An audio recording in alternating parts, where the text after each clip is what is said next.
Hello, today we are going to be talking about the uniqueness of the power series, among a few other things. And I am just getting it all started right now. Just wanted to say thank you again for this term. I really enjoyed this class. And yeah, I had a lot of fun. All right, so the uniqueness theorem for the power series.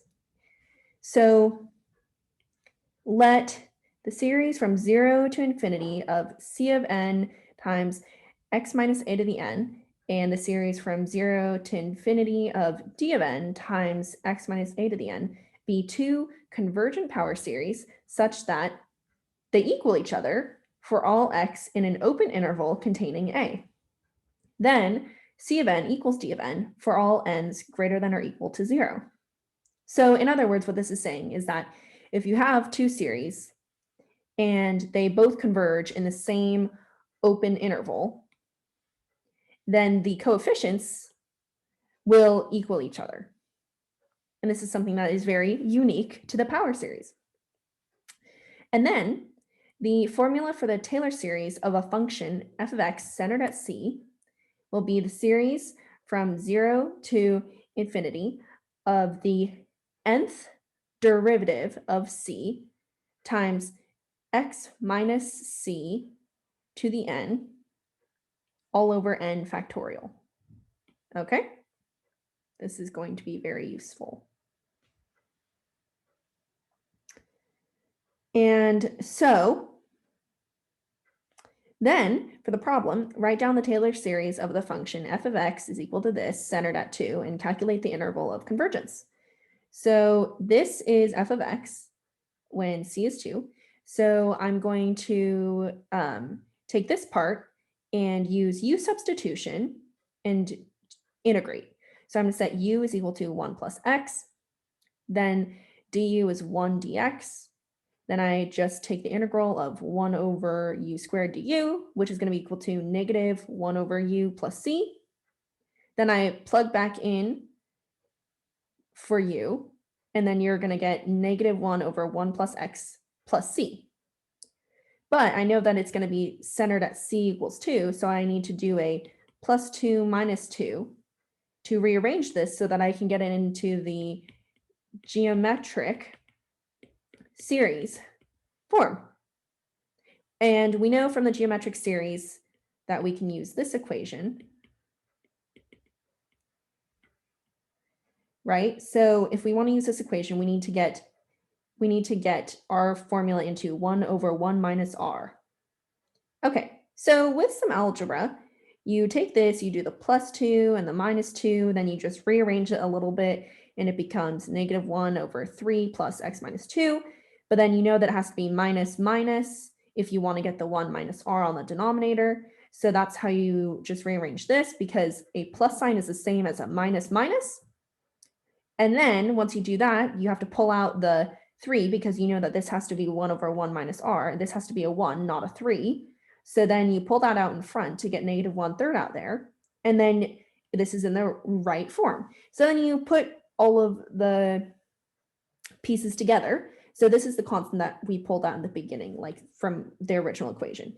So 3 over 2021 factorial. And then we pulled out this in front of the series. And then we have the series as, oh, right, because this is negative here, you have to do negative 1 to the n times this to the n when we're rewriting this as in the geometric form. And then the plus c is going to be on the outside. So once we have this in the geometric form, we can also say from the geometric series, this would be our r value. When I said, r to the n, this is the r value. And in the geometric series, a geometric series will converge when r is less than 1. And so then you can take this out and solve for x, and you'll find that the interval, just with a little bit of algebra, the interval of convergence is between negative 1 and 5. We'll have to verify that in a moment. Anyway, so back to here, to this step. So now we're going to take the derivative of this. And once we take the derivative, the c will just go to 0. So take the derivative, and really we're taking the derivative of this part. So here I just,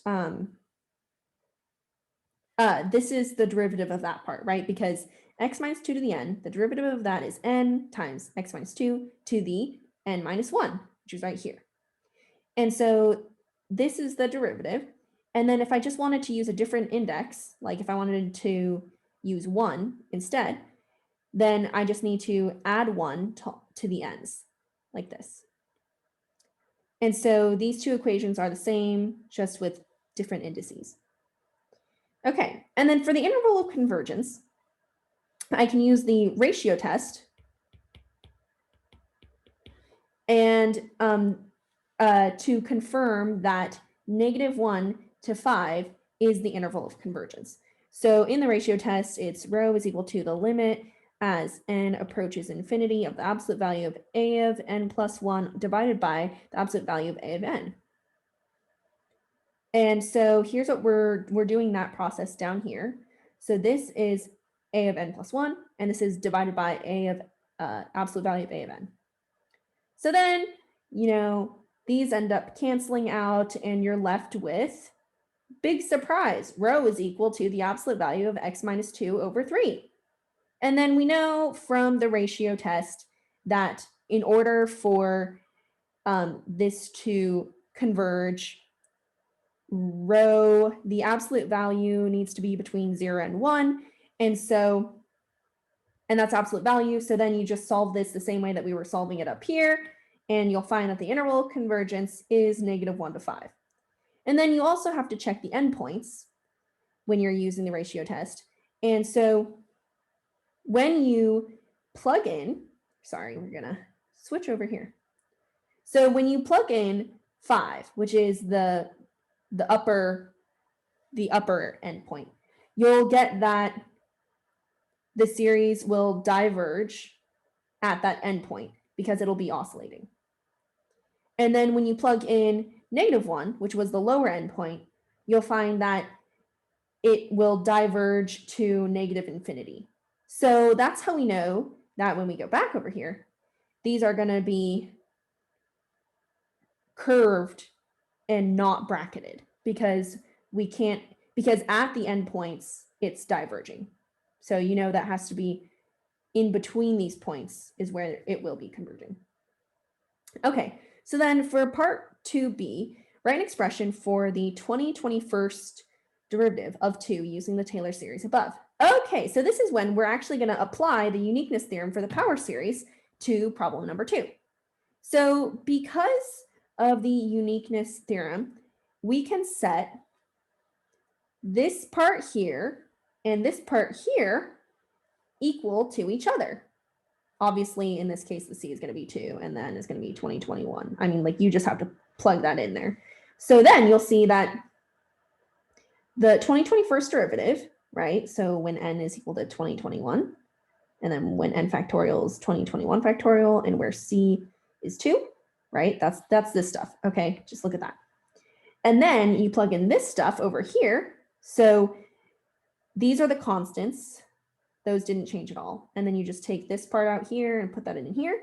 And then we know that n is equal to 20/21. So then you have to put that in to the stuff I just told you. And then some terms are going to be canceling.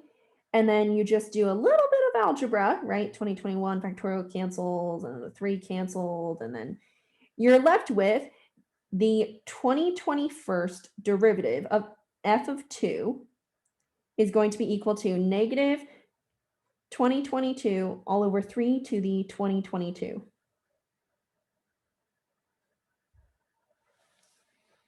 All right, well, thanks for watching my last video homework assignment.